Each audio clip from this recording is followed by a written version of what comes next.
Selamat pagi, Assalamualaikum warahmatullahi wabarakatuh. Pagi, Bu.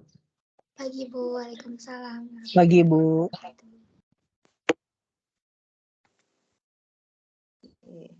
Hari ini sebelum kita latihan soal, saya coba bahas satu slide terakhir ya yang kemarin.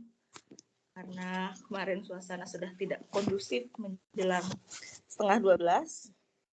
Kita coba ulas kembali bagian yang terakhir, afinitas elektron. Ya, baru setelah ini kita coba latihan soalnya. Oke. Kalau dilihat dari trennya, afinitas elektron ini memiliki tren yang sama dengan energi ionisasi ya. Sekali lagi, ini afinitas elektron berarti kalau kita nyatakan dalam bentuk persamaan reaksinya, kita tambahkan elektron pada suatu atom dalam keadaan gas sehingga nanti menjadi anion dalam keadaan gas. Itu yang dimaksud dengan afinitas elektron. Nah, reaksi ini itu pasti kan ada energi yang menyertainya. Nah, definisi dari afinitas elektron yang kita pakai dari textbook ready itu merupakan nilai negatif dari energi yang menyertai reaksi ini. Kalau misalnya nilai energi yang menyertai reaksi ini eksoterm, artinya kan kalau eksoterm dia tidak memerlukan energi untuk menambahkan elektron ini, tapi justru melepaskan energi. Ya. Jadi kalau semakin eksoterm, maknanya elektron itu semakin mudah ditangkap oleh atom dalam keadaan gas. Artinya afinitas elektronnya tinggi. Nah, untuk menyatakan nilai afinitasnya, ini jadi dinyatakan sebagai nilai negatifnya. Negatif kali negatif jadi positif. Jadi kalau kita baca dari tabel ini, artinya semakin, kalau ini kalau dilihat dari trennya, dari tabel kan ini hanya ini satuannya kilojoule per mol. Berarti ini dalam bentuk entalpi yang menyertainya ya, energi yang menyertainya. Kalau kita berikan nilai negatif ke setiap energi yang menyertai reaksi tersebut, ini kan berarti semakin ke kanan nilainya akan semakin positif.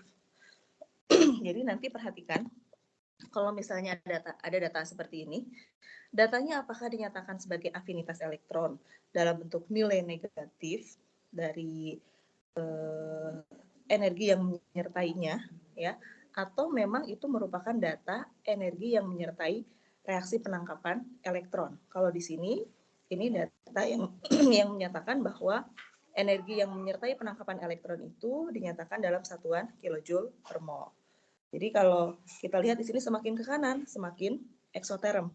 Di afinitas elektronnya dari kiri ke kanan semakin tinggi. Makanya untuk unsur-unsur golongan, di sini kita lihat 6A, 7A, dia cenderung bermuatan negatif menjadi anion.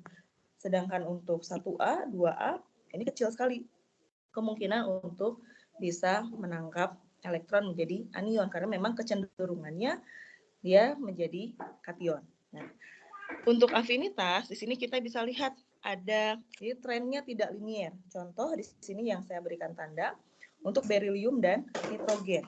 Harusnya kan kalau trennya ini dari min 60 terus ke sini naik min 122, kemudian ini min 141, min 328, harusnya kan makin negatif trennya. Artinya afinitas elektronnya makin tinggi. Tapi ternyata ini tiba-tiba berilium kok endoterm. Jadi dia lebih sulit untuk menangkap elektron di atom dalam keadaan gas. Penjelasannya kenapa? Nah, ini harus kita lihat dari konfigurasi elektronnya. Berilium ini 4, berarti 1s2, 2s2. Kalau kita tambahkan di sini elektron, maka di sini elektron yang masuk itu harus memasuki energi orbital P yang lebih tinggi. Jadi dia kan harus masuknya ke 2P, tingkat energinya lebih tinggi. Jadi perlu energi untuk menambahkan satu elektron ke dalam atom gas berilium. Ya, jadi makanya ini kenapa trennya tidak eksoterm, tapi justru endoterm. Satu lagi, nitrogen 7. 1s2, 2s2, 2p, 3. Ini juga berarti kita harus menambahkan elektron pada orbital P yang masing-masing orbital P itu kan ada 3 orientasi, Px, Py, Pz yang dinyatakan dengan ml-nya -1, 0, dan +1 masing-masing. Nah, kita tambahkan elektron mau ke orbital orientasi manapun itu sudah ditempati elektron. Jadi kan di situ ada tolak menolak ya. Jadi perlu energi untuk bisa memberikan tambahan elektron pada atom gas yang sudah terisi di orbital yang tersedianya ya. Itu beberapa pengecualian.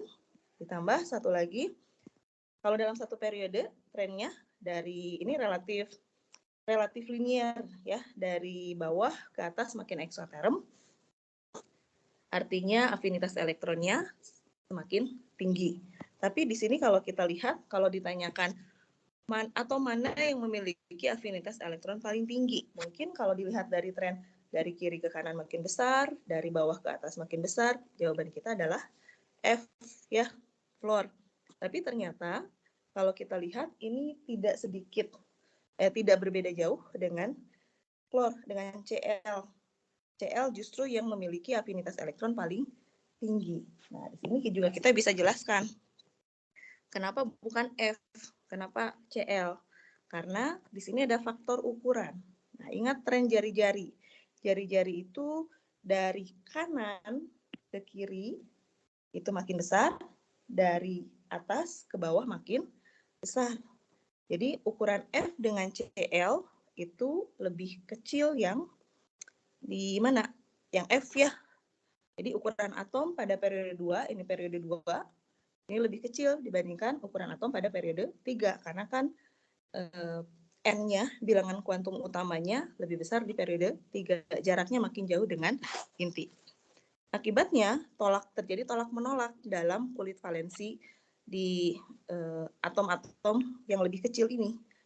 Jadi sedikit perlu energi untuk memberikan tambahan elektron pada atom F. Jadi yang lebih leluasa ya ketika kita tambahkan elektron itu ada di atom Cl. Oke, sampai di sini. Ada yang mau ditanyakan dulu nggak? Mungkin dari awal kita mempelajari sifat-sifat gelombang, kemudian itu kan intinya sejarah dari sampai akhirnya kita bisa memprediksi di mana sih kemungkinan kita menemukan elektron di luar inti. Nah, elektron itu bisa ditemukan dalam suatu daerah dengan bentuk tertentu, tingkat energi tertentu, dan orientasi tertentu. Makanya dikarakterisasi oleh 3 bilangan kuantum utama. Yang pertama, N menunjukkan jarak dari inti atau ukuran tingkat energinya. Kemudian bentuknya seperti apa? Itu diidentifikasi dengan L. Kalau seperti bola, berarti L-nya 0. Kalau punya 2 cuping, bentuknya L-nya 1, yaitu orbital P. Kalau punya 4 cuping dan ada 2 cuping di sumbu Z, dan tengah-tengahnya itu seperti donat, berarti itu L-nya sama dengan 2 atau menunjukkan orbital D. Nah, tapi ada satu karakter lagi untuk menjelaskan sifat magnet dari elektron yang bergerak dengan kecepatan tertentu. Artinya elektron itu karena bagaimana cara menjelaskan sifat magnetnya, nah berarti dia harus berputar pada porosnya. Kemungkinan berputar ada 2, ada searah jarum jam atau berlawanan. Itu diidentifikasi dengan ms plus minus setengah. Nah, setelah kita bisa mengidentifikasi elektron itu ada di mana, nah kita akan terapkan pada semua atom. Jadi bukan hanya yang elektronnya tunggal, tapi untuk semua atom. Kita harus bisa menuliskan konfigurasi elektronnya. Elektronnya itu berada di mana? Pengisian elektron mulai dari yang paling rendah energinya. Ya, kalau di kuis mungkin nanti kita lihat itu tidak diberikan tabel periodik. Jadi mungkin untuk jaga-jaga ya kita juga harus tahu gimana caranya seandainya memang tidak diberikan tabel periodik, gimana kita tahu urutan tingkat energinya. Tapi kalau di ujian itu kan sudah pasti ya ada tabel periodik di depan. Itu akan mempercepat kita dalam menentukan konfigurasi elektron. Karena konfigurasi elektron itu boleh disingkat. Karena yang berperan paling penting itu adalah di elektron valensinya. Nah, elektron valensi itu yang akan menentukan tren periodik dari sifat-sifat unsur. Nah, yang kita pelajari ada 3 jari-jari, apakah itu jari-jari atom atau ion, kemudian energi ionisasi dan afinitas elektron. Ya, kurang lebih itu rangkuman untuk bab 6 struktur atom. Ada yang mau ditanyakan dulu barangkali? Kalau tidak ada, mungkin saya lanjutkan dulu ke contoh soal yang saya ambil dari slide-nya Pak Rukman. Kemarin kan kita baru sampai ini ya, spektrum garis dari atom hidrogen. Sekarang mengenai sifat periodik unsur. Ini ada 1, 2, 3, ya 5 soal. Singkatlah. Coba. Berapakah nilai perkiraan Z efektif untuk elektron valensi dari atom kalsium? Kalsium ada yang masih ingat? Berapa nomor atomnya? Nggak perlu dihafal juga sih sebetulnya ya. Bisa dilihat di tabel periodik 20 ya. 20 atau kita lihat di sini. Nah, bagaimana cara membaca konfigurasi elektron dengan cepat? Ya, ingat kemarin ini adalah blok S, ini adalah blok P, ini blok D. Di sini F-nya tidak digambarkan. Kalsium posisinya di sini. Berarti konfigurasi elektronnya kita singkat dulu dengan gas mulia sebelumnya yang terdekat. Yang terdekat ini argon. Jadi untuk kalsium ini argon. Lalu setelah argon sini berarti dia sudah ada di periode keempat, kulit keempat. 4 dia ada di mana? Ada di blok S. Blok S yang keberapa? Yang kedua. Jadi akhirnya 4S2. Ya. Kita kembali ke sini. Tadi argon 18 lalu 4S2. 18 tambah 2 20. Apa yang dimaksud dengan Z efektif? Z efektif itu muatan inti efektif yang dirasakan oleh elektron valensi. Elektron valensinya berapa? Yang ini, yang selain konfigurasi gas mulia, valensinya 2. Elektron dalamnya, argon ini 18. Ingat, kemarin untuk memperkirakan Z efektif, ini tinggal kita kurangi apa? Ada yang masih ingat? Namanya juga menentukan muatan inti. Berarti apa dulu? Protonnya ya. Berapa protonnya di sini? Kalsium protonnya berapa? 20. 20. Jumlah proton, ya harusnya kan dia merasakan 20, tarikan sebanyak plus 20. Tapi ada elektron dalam yang memperisai, yang menghalangi elektron valensi. Berapa elektron dalamnya? 18 ya. Jadi perkiraannya Z efektifnya akan sama dengan 2 ya. Harus bisa menghitung Z efektif. Karena Z efektif nanti akan kita pakai ketika kita akan membandingkan apakah itu jari-jari, energi ionisasi ya. Khususnya untuk yang berada dalam satu periode atau misalnya untuk yang isoelektronik. Nah, contohnya yang 6, nomor 6 ini. Manakah spesi dengan jari-jari paling kecil? Apa kesamaan dari 5 spesi ini? Apakah kelimanya berada dalam satu periode? Argon ini 18, kalium 19, klor 17, kalsium 20, S 16. Jadi kalau kita lihat di tabel periodik, posisinya yang akan kita bandingkan argon, klor, S, kalium, kalsium. Nah, ini kan tidak atomnya, kalau kita melihat atomnya tidak semuanya dalam satu periodik. Sulfur, klor, argon ada di periode 3, kalium, kalsium ada di periode 4. Bagaimana cara kita membandingkannya? Apakah ini ada kesamaan? Karena ini yang dibandingkan bukan atom ya, tapi ada atom, ada kation, ada anion. Di sini ini kenapa ditanyakan? Karena kita bisa membandingkan kelima spesies ini memiliki kesamaan. Kira-kira apa persamaannya?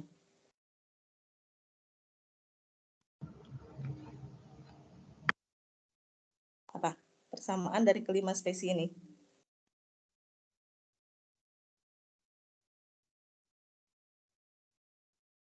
Konfigurasi elektronnya sudah bisa dibayangkan belum? Sama-sama 18, Bu, elektronnya.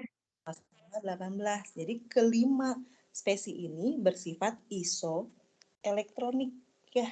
Jadi bisa kita bandingkan tren jari-jarinya. Argon ya, nanti kita bisa tulis ya. Memang dia konfigurasinya sudah sesuai dengan gas mulia argon. Kalium 19. Lepas satu elektronnya, konfigurasinya sama dengan argon, jadi 18. Klor nambah satu elektron jadi anion plus anion min 1 jadi 18 elektron. Kalsium 20 kurang 2 18. Sulfur 16 tambah 2 18. Jadi ini bisa kita bandingkan tren jari-jarinya karena kelimanya punya persamaan. Nah, untuk membandingkannya kita pakai apa? Kita pakai Z efektif. Acuannya apa? Ketika jumlah proton yang dirasakan atau Z efektif yang dirasakan oleh elektron valensinya itu semakin besar, berarti kan dia akan lebih tertarik ke inti, ukurannya akan semakin kecil. Z efektif semakin besar, jari-jari akan semakin kecil. Nah, sekarang tinggal kita hitung. Z efektif argon. Argon berarti valensinya berapa? 8. Kemudian elektron dalamnya helium berarti 10. Ya, berarti bisa kita tulis 18 protonnya, elektron dalamnya 10. Ini sama dengan 8. Kalsium kalium 19. Sama kan konfigurasi elektronnya. Konfigurasi elektronnya sama seperti argon.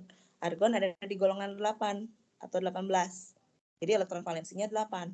Kalau elektron valensinya 8, maka elektron dalamnya semuanya kita kurangi dengan angka yang sama.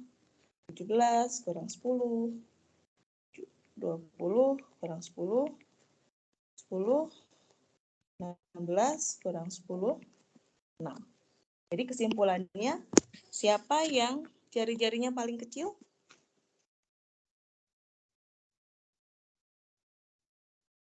Spesies mana? Tadi ini. Jari-jarinya paling kecil yang Sulfur. Ya, logis nggak? Sesuai nggak dengan tren yang lain?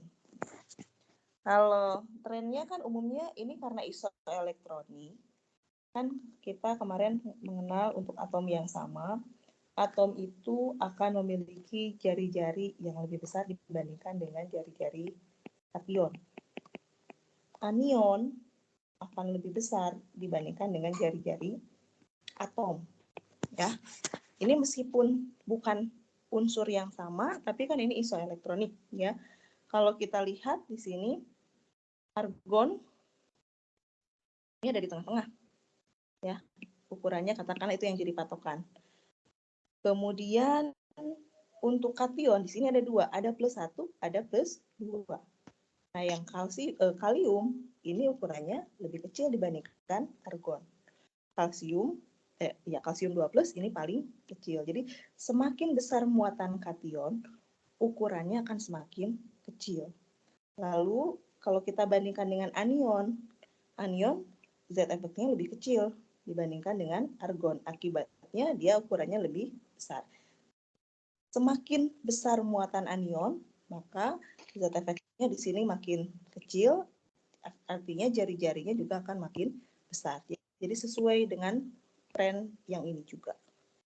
Ya, jadi nanti tidak selalu yang ditanyakan itu benar-benar ada dalam satu periode untuk atom. Kalau itu relatif lebih mudah. Nanti bisa saja campuran, ada atom, kalian diminta untuk bisa membandingkan apakah jari-jari, afinitas elektron, energi ionisasi untuk spesies yang berupa atom ataupun ion. Tapi ketika ditanyakan itu pasti kita juga nggak akan memberikan yang benar-benar ya sedikit menyulitkan lah. Pasti ada kesamaannya. Apakah bisa dilihat dari satu periode, dilihat dari satu golongan, atau spesinya isoelektronik ya. Sudah cukup jelas yang nomor 6? Ya, jadi tren ini kalau di SMA saya ingat ini sudah dijelaskan tapi hanya dalam bentuk tren, kecenderungan mana yang lebih besar, mana yang lebih kecil. Nah, tapi di sini di TPB tambahannya kalian harus bisa menjelaskan kenapa seperti itu kalau diberikan beberapa spesi dan diminta untuk membandingkan sifatnya ya. Oke. Tiga lagi. Urutkan ukuran jari-jari dari yang terkecil ke terbesar. Gimana caranya? Ada yang sudah bisa menjawab ini? Bisa pakai ini dulu. Ini kan spesi yang sama, unsur yang sama. Bandingkan oksigen dengan oksigen. Bandingkan atom dengan kation dan anionnya. Gimana? Langsung. Ini bisa kita langsung. Ukurannya mana yang paling kecil? Antara 3 spesi oksigen. Yang paling kecil siapa? O2+. 2+ ya. Kation akan selalu paling kecil dibandingkan atom. Baru setelah itu atomnya baru yang paling besar. Bentar. Salah tanda. O2-. Ini ya, yang pertama bisa kita urutkan yang paling mudah. Setelah itu S-nya ada kesamaan dengan siapa? Dengan oksigen. O dengan S ada dalam satu golongan. Ini sama O2-, ini juga S2-. Kita pakai tren jari-jari untuk satu golongan. Dalam satu golongan dari atas ke bawah makin besar ya, karena N-nya juga makin bertambah. Ya, ini ada dalam satu golongan. Berarti antara O2- dengan S2- mana yang lebih besar? S2- ya. Kita langsung bisa menjawab ini trennya. Berarti jawabannya yang mana? Yang C ya. Ini. Jelas yang ini. Yang 8 ini masih berhubungan. Soalnya sama, spesinya sama, tapi yang ditanyakan energi ionisasi paling tinggi ke paling rendah. Maknanya apa kalau energi ionisasi paling tinggi itu? Mudah dilepaskan atau sulit dilepaskan? Sulit. Sulit ya, artinya elektron sulit lepas. Nah, ini karena kita sudah punya tren jari-jari. Kita bisa pakai jawaban sebelumnya. Elektron yang sulit lepas itu dari yang jari-jari kecil atau jari-jari yang besar? Dari yang Kecil. ya, semakin kecil jari-jarinya, artinya dia lebih dekat ke inti. Kalau lebih dekat ke inti, lebih ditarik, lebih kuat diikat oleh inti, lebih sulit untuk kita keluarkan dari atom. Jadi, di sini kita bisa urutkan energi ionisasi dari yang paling tinggi itu adalah dari jari-jarinya yang paling kecil ya. Jadi jawabannya yang mana? Sama trennya ya? Jangan, bentar. Yang mana nih? Ini berubah, tandanya yang berbeda. Jadi kalau dibalik jawabannya yang dari paling tinggi ke paling rendah. Yang mana jawabannya? Yang C ya, sama ya. Cuma berubah tanda ya. Oke. Bisa ya, sudah agak kebayang ya terkait pertanyaan tren periodik sifat unsur. Ya, ada yang ditanyakan? Boleh jelasin logikanya kenapa semakin ke bawah periodenya jari-jarinya makin gede ya? Kalau dari misalnya untuk jari-jari ya, jari-jari kalau ke kanan ini makin besar. Alasannya karena Z efektif. Karena nomor atomnya ini nomor atom atau Z ya. Bang. Z-nya naik kan, makin ke kanan.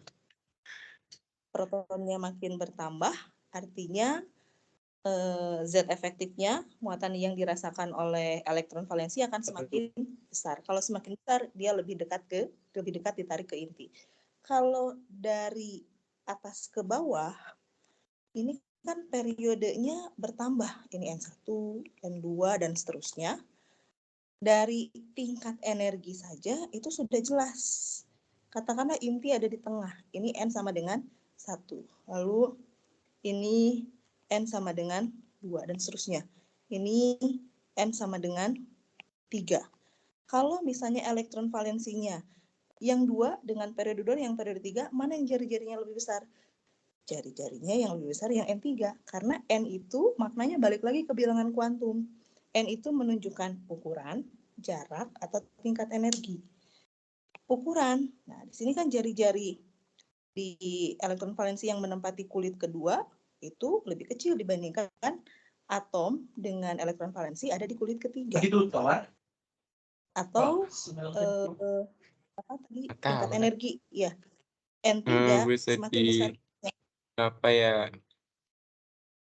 Apakah itu di kelas malah ingin tugas sama Muhammad nggak mau bales. Ya, silakan Evan, ada Ya, yang mau juga disampaikan? Oh enggak Bu, kepencet Bu. Maaf Bu. Oke. Udah kebayang belum, Cindy? Karena di sini makna dari N-nya. N itu menunjukkan jarak dari inti, menunjukkan tingkat energi. Semakin besar nilai N-nya, semakin tinggi tingkat energinya. Semakin besar N-nya, semakin jauh jaraknya dari inti. Jadi lebih mudah sih sebetulnya kalau membandingkan dalam satu golongan. Karena yang membedakannya adalah periodenya, N-nya. Tapi kalau membandingkan dalam satu periode, nah kita harus hitung Z efektifnya bagaimana. Bu, kenapa semakin ke kanan Z efektifnya makin gede sih? Tadi hitungannya gimana? Ini misalnya periode 2 ya. Periode 2 mulai dari litium. Litium ini protonnya 3. Litium, berilium 4, boron di sini 5, karbon 6, nitrogen 7, oksigen 8, Cl 9 sampai sini aja. Ya. Kenapa Z efektifnya makin besar? Z efektif itu proton dikurangi elektron dalam. Di periode sebelumnya, ini kan periode 2 katakanlah ini untuk periode 2. Periode 1 ini di golongan 8 untuk gas mulianya ada helium. Helium kan elektron dalamnya jumlah konfigurasi elektronnya 1s2 ya. Jadi untuk litium misalnya berapa Z efektifnya? Protonnya 3, elektron dalamnya dia kan valensinya 1, berarti elektron dalamnya 2. Jadi ini 1 litium. Berilium 4 kurang 2. Elektron dalamnya ini kan semua sama dalam satu periode. Ini valensinya 1, 2, kemudian di golongan 13 valensinya 3, 4, 5, 6, 7 dan seterusnya. Berarti ini kalau kita hitung ini 2, ini 5 kurang 2, 3, 6 kurang 3 dan seterusnya. Jadi makin ke kanan nilai Z efektifnya makin besar. Energi dalam itu yang bukan valensi ya? Betul. Ya, elektron ada 2. Ada elektron dalam yang konfigurasinya sama seperti gas mulia, ada elektron terluar. Selain yang konfigurasinya sama. Kalau boron energi dalamnya 4 gitu. Elektron dalamnya. Ya. Protonnya 4, nomor atom 4. Konfigurasinya kalau boron 1s2, 2s, 2. Valensinya 2, elektron dalamnya 2. Ini kan sama dengan helium. Jadi 4 kurang 2, 2. Udah. P-nya nggak dilihat. Apanya? P. P itu apa? Bukannya boron 1s2, 2s2, 2p1. Ini berilium. Ini berilium, boron. Boron. Boron. 5 kurang 3. 5 kurang 2, 3. Kenapa Ya. kurang 2? Boron. 1s2, 2s2, 2p, 1. Boron kan blok P. Iya. Ini kita singkat helium, 2s2, 2p, 3. 2p1. Valensinya 3. Ini elektron dalamnya 2. Oh. Ya. Oke, Bu. Makasih, Bu. Nanti elektron harus bisa menentukan elektron valensi ya. Itu akan kepakai di bab selanjutnya ketika kita menggambar struktur Lewis. Ya. Oke, yang terakhir untuk soal yang ada di slide. Proses manakah yang memerlukan energi paling besar? Nah, kita harus, ini yang paling mudah kita bandingkan yang mana? Ingat ada tren. Energi ionisasi pertama lebih kecil, energi ionisasi kedua lebih kecil dibanding energi ionisasi ketiga. Jadi energi ionisasi tahap selanjutnya selalu akan lebih besar. Karena elektron sudah dikeluarkan, jadi elektron yang tersisa akan merasakan tarikan inti yang lebih kuat dibandingkan ketika masih ada elektron lain yang sebelum dilepaskan. Berarti di sini yang paling mudah kita bandingkan antara 3 ini dulu. Mana yang paling besar di antara ini reaksi untuk energi ionisasi pertama? Awalnya dari boron. Boron 5 ya. Kadang suka tukar-tukar sama berium. 1s2, 2s2, 2p1. Berarti kita harus mengeluarkan elektron dari 2p1. Hasilnya jadi 1s2, 2s2. Ini B plus jadi B2 plus itu energi ionisasi kedua. Ini berarti energi ionisasi ketiga dari 1s2, 2s1 ya. Oke. Karena energi ionisasi kedua itu dari B plus menjadi B2 plus tambah elektron. Ini energi ionisasi kedua. Ini berarti energi ionisasi keempat. Ini hasilnya 1s2. 1s2 menjadi 1s1. Ya, kebayang? Dari yang ketiga ini, yang paling besar yang D. Energi ionisasi yang keempat, karena trennya ini. Ya. Sekarang, tinggal kita bandingkan dengan 2 sisanya, litium. Dari mana kita mengeluarkannya? 1s2, 2s1. Berilium. Berilium awalnya 1s2, 2s2. Lepas 1, jadi 2s1. Mana yang lebih mudah? Pertanyaannya mana yang lebih sulit? Karena ini energi yang paling besar. Terbayangkan? Kelihatan? Sudah terlihat belum? Mengeluarkan. Jadi di sini bisa kita simpulkan mengeluarkan elektron dari ketiga spesies ini mana yang perlu energi paling besar. Sudah terlihat harusnya. Yang mana?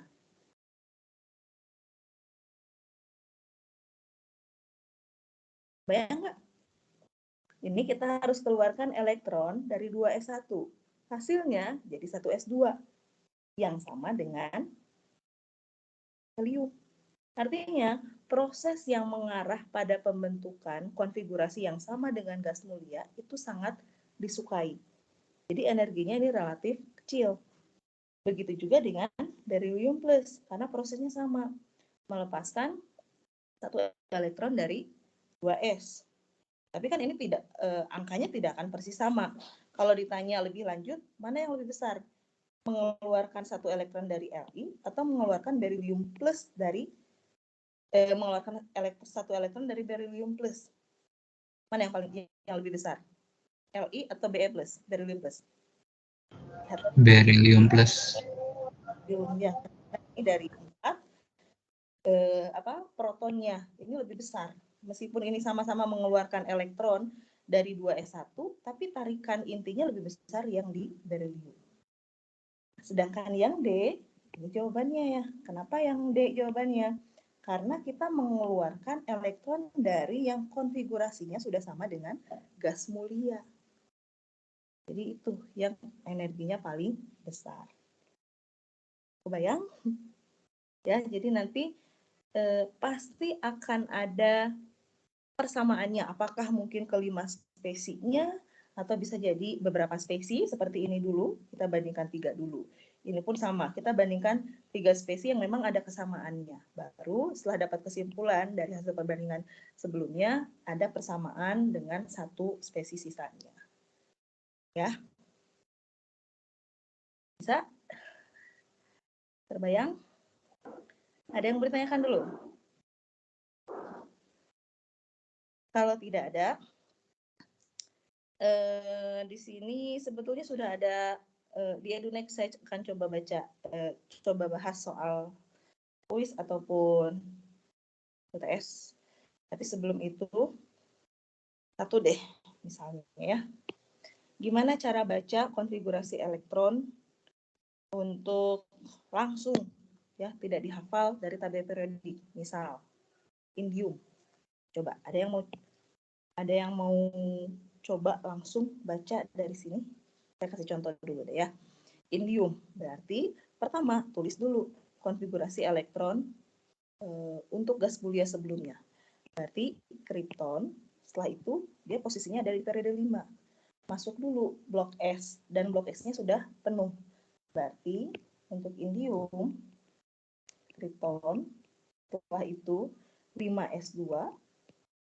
Setelah S di sini langsung masuk ke blok D dan blok D-nya sudah penuh. Nah, tapi ingat, meskipun ini ada di periode ke-5, blok D itu mulainya dari 3. Angkanya, bilangan kuantumnya tingkat energi yang ketiga, tapi di sini dia berada di periode ke-4. Jadi kalau ini 3D, ini 4D. 4D. Dan blok D-nya sudah terisi penuh sampai kadmium 10. Baru setelah itu 5, dia ada di blok P, kolom ke-1. 5P1 ya. Jadi kalau di ujian harusnya ketika kita menjawab tren periodik unsur atau ditanya langsung konfigurasinya, kita bisa dengan cepat tanpa menggunakan hafalan atau tanpa menggunakan cara ya, meskipun nggak hafal, ada caranya juga ya, kita menentukan urutan tingkat energinya.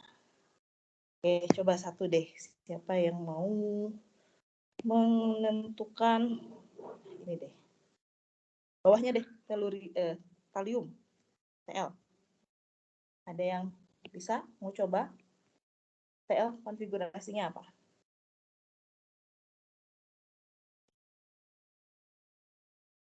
Apa-apa, dicoba aja, ketahuan nanti kalau salah ya berarti diperbaiki, nanti kedepannya tidak akan salah lagi.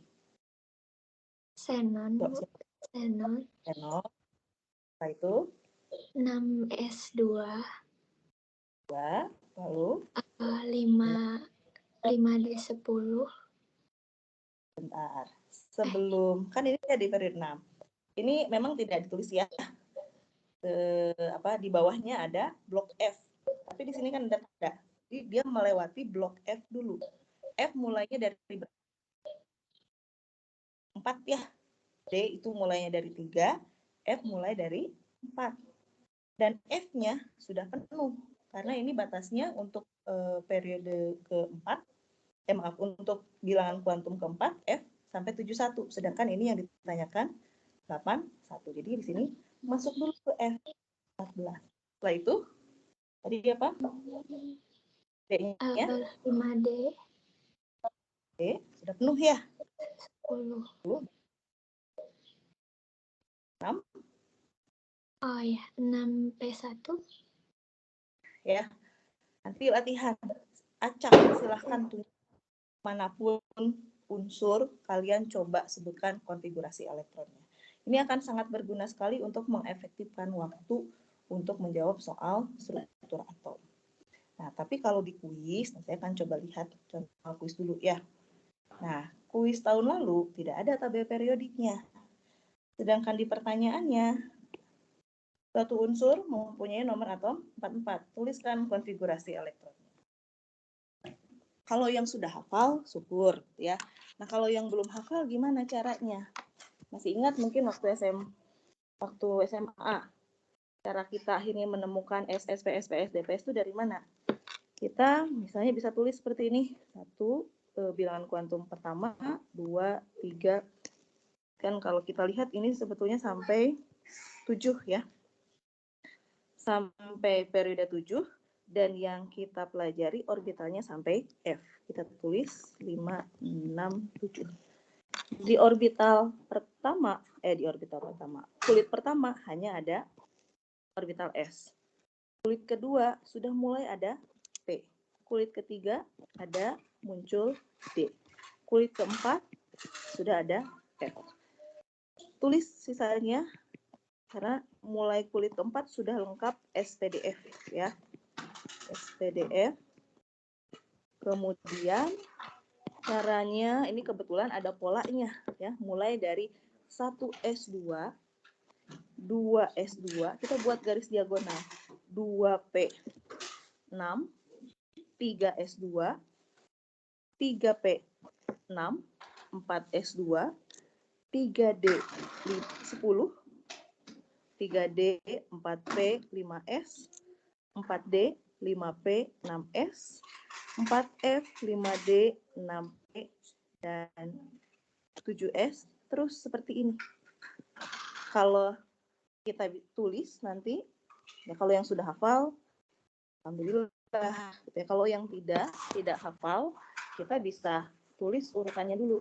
1S, 2S, SS, PS, PS,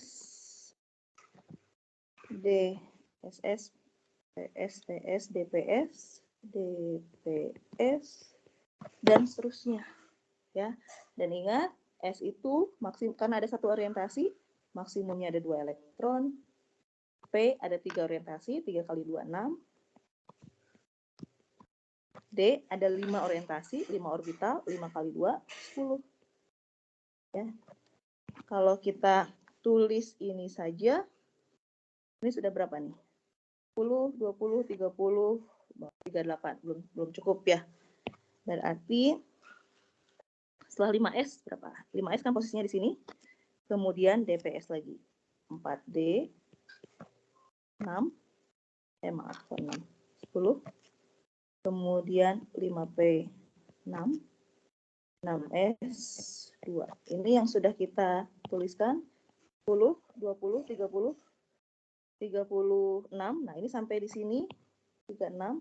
Ini adalah konfigurasi untuk krypton ya. 36, 37, 38, 38, 48 tambah 6, 54 ya. Sampai sini ini konfigurasi untuk xenon 54. Ya, ini sudah 54 dan seterusnya. Itu kalau tidak diberikan tabel periodik ya, jaga-jaga nanti di kuis kedua siapa tahu ditanyakan konfigurasi elektron dan angkanya di sini cukup besar, artinya kan melibatkan orbital yang cukup banyak. Gini caranya. Kita buat susunan seperti ini lalu coret secara diagonal. Nanti akan ketemu urutannya ya. Coba langsung kita kerjakan yang ini dulu. Tuliskan konfigurasi elektron unsur tersebut. Nah, berarti kita boleh potong dari sini. 36, krypton. Mulai dari krypton. Setelah itu, 44 kurang 36, kurang berapa lagi? 4 kurang 36, sisanya 8. Berarti 5S2, 4D, 6 ya. Coba kita cek. 44. 44 itu rutenium. Kalau diberikan tabel periodik akan cepat. Rutenium, krypton, 5S2, 4D, 1, 2, 3, 4, 5, 6. 5S2, 4D, 6. Ya. D-nya kelewat. Terus saya salah nulis. 5S2, 4D, 6. Bayang ya? Jadi kalau di ujian, karena sudah pasti akan ada tabel periodik, kalian latihan supaya mengefektifkan waktu. Tapi kalau di kuis, barangkali yang tidak terbiasa dengan hafalan tingkat energi, ya coba buat. Minimalnya sekali kalian pernah mencoba, nanti ketika kita mengingat-ingat ulang, ya karena kita pernah mengerjakan, mudah-mudahan ingat. Ya. Oke. Boleh menulis seperti ini, atau jawaban lainnya. Boleh kita urutkan. 4D6, 5S2. Seperti ini pun dibenarkan. Kenapa kita menulisnya awalnya seperti ini? Karena memang pengisian itu akan selalu dimulai dari tingkat energi yang lebih rendah. Pada atom berelektron banyak, 5S itu tingkat energinya lebih rendah dibandingkan dengan 4D. Tapi ketika sudah terisi elektron, tingkat energinya ini menjadi lebih naik, lebih tinggi. Jadi ketika elektron balik lagi kita keluarkan, ya, ini untuk menjawab yang D, elektron selalu dikeluarkan dari kulit yang lebih besar terlebih dahulu. Di sini kulit yang lebih besar adalah 5S2. Ya. Jadi tuliskan kemungkinan ion yang terbentuk. Ini anggap kita nggak tahu simbolnya apa, X. Ini kan masuknya, sebelum ke situ mungkin yang C dulu. Tentukan posisi, golongan, dan periode. Golongan berapa ini? Masih ingat? Atau dari, karena ada blok D, ini kan di logam transisi. Cara menentukan golongan di logam transisi, gimana? Lihat ini, ada polanya juga. Mulai dari 3. Ini ada polanya 2 tambah 1, 3, 2 tambah 2, 4. Jadi ini mulai dari 3 sampai, ini polanya sampai 28, 10. Lanjut, 11 dan 12. Jadi kalau ini, tadi jawabannya, mana? Tinggal ditambahkan. 6 tambah 2. Jadi ini golongan 8. 8B ya.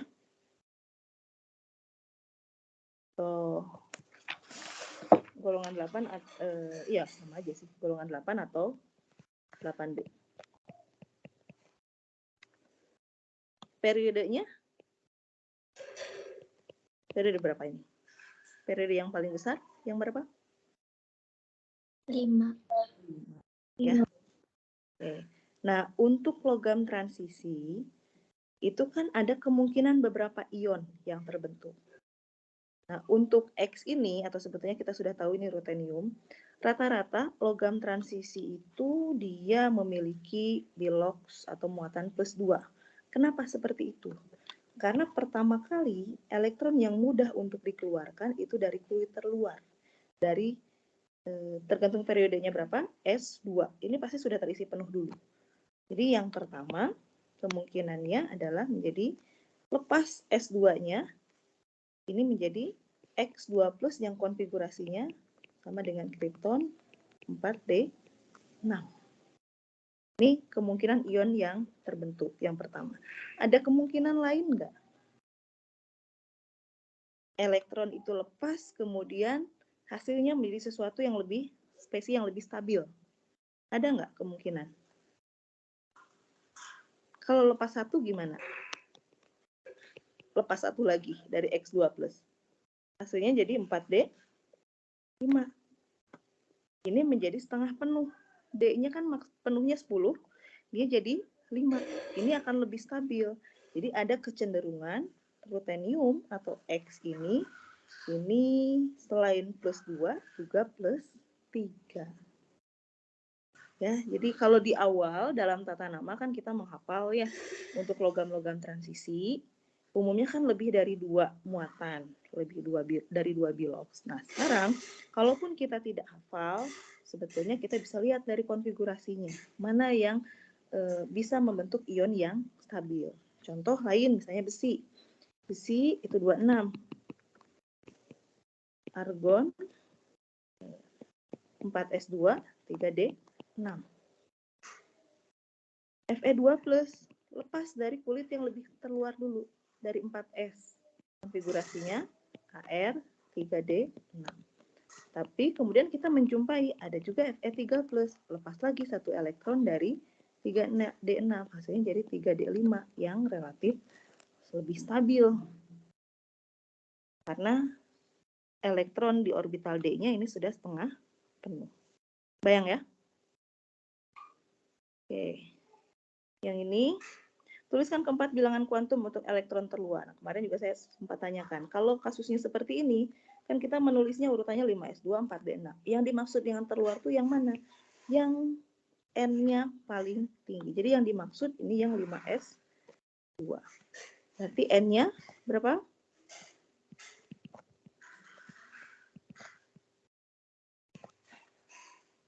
Berapa N-nya? 5. Nah, L-nya S berarti 0. Nol. Bentuknya